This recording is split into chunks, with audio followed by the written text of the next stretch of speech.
आइए मजे करते हैं डिंकी पांडा के साथ। पिपरापुर नाम का एक गांव था जहां सोहनलाल नाम का गरीब किसान रहता था। उस किसान के पास एक छोटा सा खेत था। उसी खेत में खेती करके जो भी अनाज होता उसी से सोहनलाल खुश था। उसकी बीबी प्रियंका घर में एक भैंस की देखभाल में लगी रहती और उसके दूध से ही भी कुछ खर्चे निकाल जाया करते थे। कई बार खेत में फसल अच्छी नहीं होती थी। सोहनलाल, आज खेत में जाना जरूरी है, खेत भी सूखता जा रहा है, कुछ समझ नहीं आता, क्या करूं मैं प्रियंका? प्रियंका, खेत में दिन रात मेहनत करते हो लेकिन फिर भी फसल अच्छी नहीं होती। भगवान न जाने कब तक हमारी परीक्षा लेंगे। सोहनलाल, शुक्र है हमारे पास यह भैंस है, नहीं तो हमारे घर में कुछ भी खाने को नहीं होता। प्रियंका, देखो जी, हम इस भैंस के दूध के व्यापार को बढ़ा लेते हैं जिससे कुछ तो पैसे आएंगे घर चलाने को।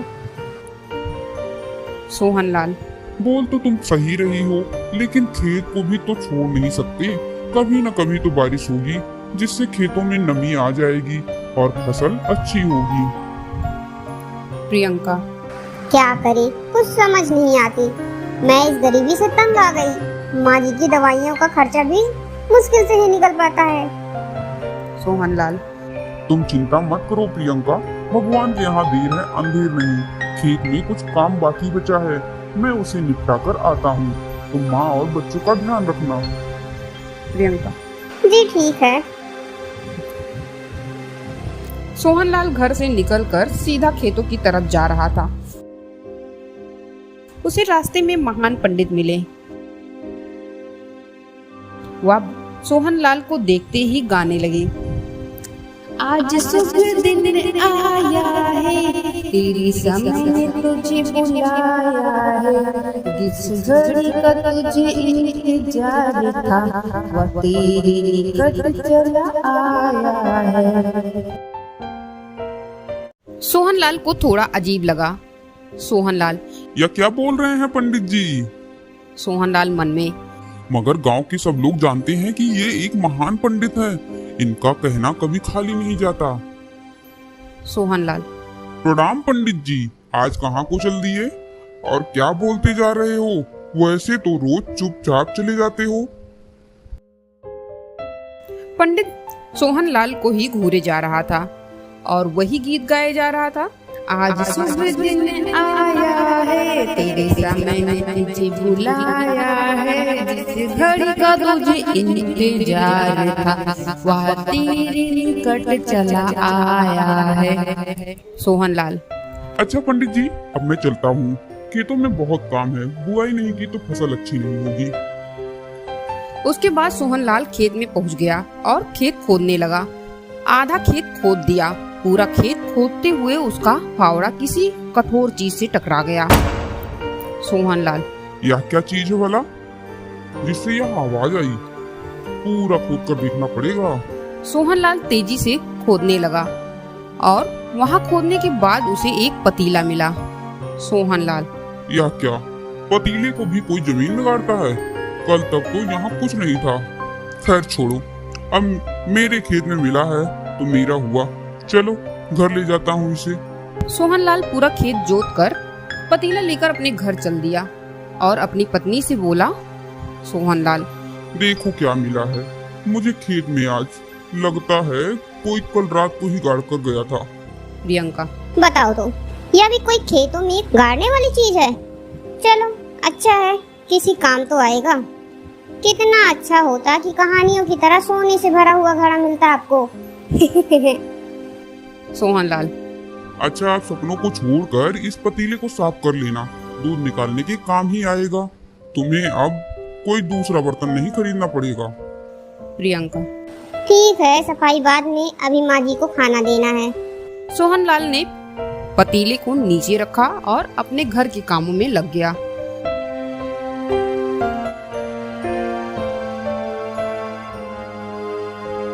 रोज के सारे काम सामान्य तरीके से चल रहे थे। सब सो गए। अगले दिन उठे और अपने काम में लग गए। प्रियंका दूध निकालने के लिए भैंस के पास गई। सोहनलाल। सुनो प्रियंका, दूध के लिए जो पतीला था तुम दूध उसमें ही रखो, बहुत बड़ा पतीला है वो। प्रियंका। अंदर रखा है वो, तनी लेकर आइए तो। सोहनलाल ने पतीला लाकर प्रियंका को दिया और प्रियंका ने सारा दूध निकालकर उस पतीले में डाला। जैसे ही प्रियंका पतीले को उठाने लगी, गाय ने उसे तेजी से लात मार दिया और प्रियंका वहीं गिर गई। प्रियंका। ये क्या हो गया? कोई है? पप्पू के पापा कहाँ गए? सोहनलाल दौड़ता हुआ आया और प्रियंका से पूछने लगा। सोहनलाल। क्या हुआ? तुम्हें चोट कैसे लग गई और तुम गिर कैसे गई? प्रियंका। देखो ना, आज भैंस ने मुझे फिर लात मार दी। मैंने पहले ही कहा था तुम निकाला करो दूध, इसको मैं एक आंख पसंद नहीं आती हूँ। सोहनलाल। ठीक है, आराम से उठना। सोहनलाल ने प्रियंका को उठाया और आराम से खटिया पर बैठा दिया। इसके बाद सोहनलाल ने पतीले को उठाकर एक तरफ रख दिया। प्रियंका। अरे सुनो, दूध के पतीले को सही जगह रख दो, नहीं तो मेरी सारी मेहनत बेकार हो जाएगी। सोहनलाल ने सुना नहीं और भैंस के पास काम करने लगा। वह गाना गाकर भैंस को सुनाने लगा, क्योंकि उसकी भैंस उसका गाना बहुत अच्छे से सुनती थी। सोहनलाल गाना गाते हुए। पिपरापुर का वासी हूँ, सोहनलाल है नाम, सीधी सादी बोली मारी, सीधा साधा काम। पिपरापुर का वासी हूँ, सोहनलाल है नाम, सीधी सादी बोली मारी, सीधा साधा काम। प्रियंका। ये तुम्हारा गाना सुन सुनकर ही बिगड़ी है, मुझे तो यह बिल्कुल पसंद नहीं करती। सोहनलाल कुछ सुन ही नहीं रहा था। तभी पतीले को बच्चों ने खेलते हुए गिरा दिया और सारा दूध गिरने लगा। प्रियंका। अरे देखो तो, बच्चों ने ये क्या कर दिया? देखो जरा, तुम तो रुको अभी, तुम दोनों को अभी बताती हूँ मैं। सोहनलाल। अरे क्या किया तुम दोनों लोगों ने? दूध का पतीला गिरा दिया? रुको बताता हूँ तुमको, तुम्हारा तो रोज का हो गया है। प्रियंका। अरे उसे छोड़ो, यह देखो क्या हो रहा है। दोनों पतीले की तरफ ध्यान से देखते हैं। उसमें से दूध खत्म होने का नाम ही नहीं ले रहा था। पूरी घर, आंगन और भैंस के नीचे तक बस दूध ही दूध फैलता जा रहा था। प्रियंका। सुनो जी, ये क्या हो रहा है? इतना दूध कहाँ से आ रहा है? सोहनलाल। मैं भी यही देख रहा हूँ, यह सब क्या अजीब सा देखने को मिल रहा है, यह किसी जादू से कम नहीं है। सोहनलाल ने पूरा हाथ उस पतीले में डालकर देखा, लेकिन अंदर ऐसा कुछ नहीं था जिससे कि दूध के आने का पता चल सके। सोहनलाल। अंदर तो ऐसा कुछ नहीं है, फिर यह दूध कहाँ से आ रहा है? प्रियंका खुशी से फूली नहीं समा रही थी, क्योंकि उसे समझ आ गया था कि यह कोई मामूली पतीला नहीं है, जादुई है। प्रियंका। सुनो, हम तो अमीर हो गए आज ही इसको पाकर। सोहनलाल। अरे पागल हो गई है क्या? पहले जो दिख रहा है उसको संभालने दे, फिर अपनी बात बताना।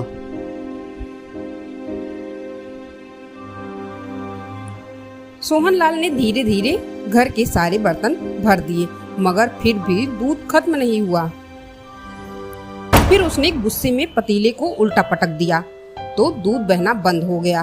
तब उसे जाकर राहत की सांस मिली। सोहनलाल। प्रियंका, यह तो सच में जादुई पतीला है, देखो सारे बर्तन भर गए। अब इतने सारे दूध का हम करेंगे क्या? प्रियंका। क्या करेंगे मतलब? हम इसे पूरे गांव में बेचेंगे और गांव के बाहर भी। सोहनलाल। तुम्हारा दिमाग खराब है क्या? इतना दूध अचानक से हम कहाँ बेच पाएंगे? प्रियंका। अरे अब हम माला माल हो जाएंगे, दूध के सारे सामान बनाएंगे, दही, पनीर, खोया, सब कुछ। अब हर घर में हमारे दूध से बने ही सामान होंगे। सोहनलाल और प्रियंका की सूझबूझ से यही हुआ। दोनों उस पतीले के दूध से दही, मक्खन, घी और खोया जैसा सामान तैयार करने लगे और नगर नगर जाकर बेचना शुरू कर दिया। एक दिन प्रियंका। अगर दोनों जाएंगे तो सामान बनाना मुश्किल हो जाएगा, हमें अपने साथ किसी को जोड़ना ही पड़ेगा। सोहनलाल। ठीक है, मगर भरोसेमंद आदमी का मिलना मुश्किल है। प्रियंका। मैं किसी को बुलाती हूँ, मगर बहुत सावधान रहना पड़ेगा। कहीं उसके सामने पतीले का राज न खुल जाए। इसके बाद गांव के कुछ लोगों को भी उसने अपने साथ रख लिया और अपना व्यापार बढ़ा लिया। देखते ही देखते उनके पास अपना खुद का घर और नौकर चाकर भी हो गए। वहीं दूसरी तरफ सोहनलाल का बड़ा भाई भी रहता था, जो पहले से ही अमीर था। अपने भाई को बढ़ता हुआ देख उसे जलन होने लगी। श्यामलाल, देखो तो कहाँ इनको रोटी तक नहीं मिलती थी, आज यह मेरे से ऊपर उठ जा रहा है। पवन, सही कहा जीजा जी, गरीब भिखारी लगता था, लेकिन अब तो ठाट बाट देखो, आपके सामने ही है सब कुछ। श्यामलाल, पता करो फिर, इस बात का इंतजार है, आखिर यह ऐसा क्या कर रहा है। पवन, आप चिंता मत कीजिए, मैं इसका पता लगा लूंगा, आखिर माजरा क्या है। श्यामलाल, लगाना ही पड़ेगा तुमको, फोकट का नहीं पालता हूँ मैं।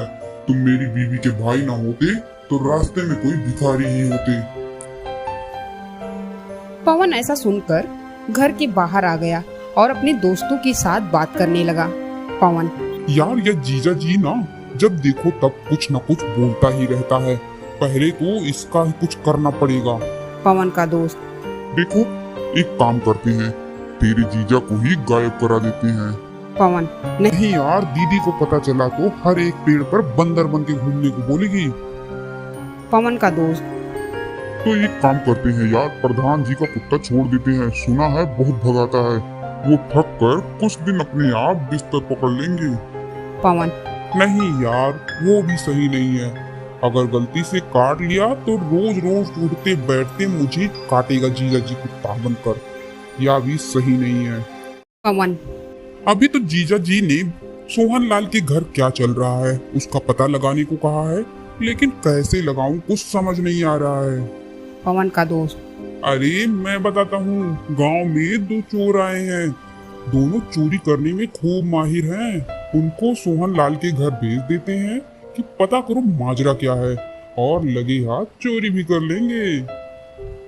पवन, हाँ यह सही है, तुम उनको सोहनलाल के घर भेजो और सब कुछ समझा देना कि चोरी का माल सरदार श्यामलाल के घर चाहिए। दोनों चोर छिपते हुए सोहनलाल के घर जा पहुँचे और खिड़की से झांक कर देखते हैं। उस समय सोहनलाल और प्रियंका पतीले से दूध बढ़ा रहे थे। यह सब देखते ही चोर बोला। पहला चोर, अरे बाप रे, यह देखो, कोई जादू चल रहा है क्या? यह दूध कहाँ से आ रहा है भाई? दूसरा चोर, अरे बूर्बक, यही है जादुई पतीला, इसी की वजह से सोहनलाल सेठ बन गया है, इसी पे तो हम दोनों को हाथ साफ करना है, समझे बच्चे? चल मजा चखाते हैं इसे। दोनों रात में सोहनलाल के घर गए और दीवार से कूदकर अंदर आए। पहला चोर, सुन भाई, तू इंतजार कर, जब यह इस कमरे से बाहर जाएगा तब अपना हाथ साफ करेंगे हम लोग। दूसरा चोर, हाँ ठीक है भाई, चल। दोनों चोर कुछ देर इंतजार करने लगे। उसके बाद सोहनलाल और प्रियंका वहां से बाहर निकले। पहला चोर, यही सही समय है, उठा ले पतीला और सरदार के घर चलते हैं, खुश होकर सरदार इनाम देगा। दूसरा चोर, मैं तो कहता हूँ इस पतीले को लेकर कल्टी मार लेते हैं भाई, माला माल हो जाएंगे हम दोनों। पहला चोर, न बाबा ना, सरदार की मार भूल गया क्या? नहीं नहीं, मैं तो जाकर उसी को पतीला दूंगा। हाँ। दोनों उस पतीले को लेकर वहां से चलने लगे और सीधे जाकर सरदार के घर पहुंचे। सरदार और पवन दोनों उन्हें देखते रहे और सोचने लगे। सरदार, वाह साले साहब, कमाल कर दिया आपने, तो इस पतीले की वजह से सोहनलाल सेठ बन गया, लेकिन इसका इस्तेमाल कैसे करना है, कुछ गड़बड़ तो नहीं होगी? पवन, अरे जीजा जी, डालो कुछ भी इसमें, बस बहुत सारा हो जाएगा। सरदार, जो भी डालूं, मैं अपनी चिलम डाल दूं क्या इसमें? पवन, अरे नहीं जीजा जी, इतनी चिलमों का क्या करोगे तुम, कुछ ऐसा डालो जिससे बहुत सारा धन मिले। दोनों ने काफी देर तक यही सोचा। सरदार, ऐसा क्या है जिसे डालकर वह 4 गुनी हो जाए? कोई कीमती चीज डाल दी और वह वापस नहीं आई तो भाई साहब मैं ऐसा जोखिम नहीं लेता हूँ। फिर उसमें से दूसरे वाले चोर को कुछ विचार आया। दूसरा चोर, अरे भाई, तुम्हें तो कुछ समझ में नहीं आता। मैं इसमें अपनी चुराई हुई अंगूठी ही डाल देता हूँ। पहला चोर, अरे बाप रे, रुको तो, ऐसा नहीं कर सकते। हमको कुछ पता नहीं इसके बारे में, कुछ गड़बड़ नहीं करना है, कुछ नहीं करना, समझा तू? मगर दूसरे चोर ने बोलते बोलते अपनी अंगूठी पतीले में डाल दी। पहला चोर, कभी मेरी बात नहीं सुनते हो, हमेशा गड़बड़ करते हो। अरे कभी तो सुन लिया करो। दूसरा चोर, अरे तुम चिल्लाना छोड़ो, या देखो पतीले में क्या हो रहा है। सरदार, या क्या इतनी सारी अंगूठियाँ कहाँ से आ रही हैं? पहला चोर, अरे बाप रे, ये क्या हो गया? इतनी सारी अंगूठी। सब लोग उस पतीले का जादू देख हैरान रह गए, क्योंकि उस पतीले का जादू एक बार चलने पर बंद ही नहीं होता था। दूसरा चोर घबराता हुआ बोला, यार सच बताऊं तो यहाँ सोने की अंगूठी नहीं है, मुझे कहीं रास्ते पर पड़ी हुई मिली थी, मैंने तो बस ऐसे ही डाल दिया। सरदार, अरे मैं इस कमरे में फंस गया हूँ, इन अंगूठियों को बंद करो, मुझे बचाओ, इस पतीले के जादू को रोको, बताओ, बचाओ बचाओ। देखते ही देखते अंगूठी पूरे घर में भर गई। दोनों चोर और सरदार अंगूठियों के नीचे दब गए और निकल नहीं पाए, मगर पवन या जादू देखते ही घर से बाहर निकल गया था। अपने लालच के चलते ही इनके साथ ऐसा हुआ। इस पतीले ने उनको अच्छा सबक सिखा दिया। अगर आपको ये वीडियो अच्छी लगी तो चैनल को लाइक, सब्सक्राइब और शेयर करें।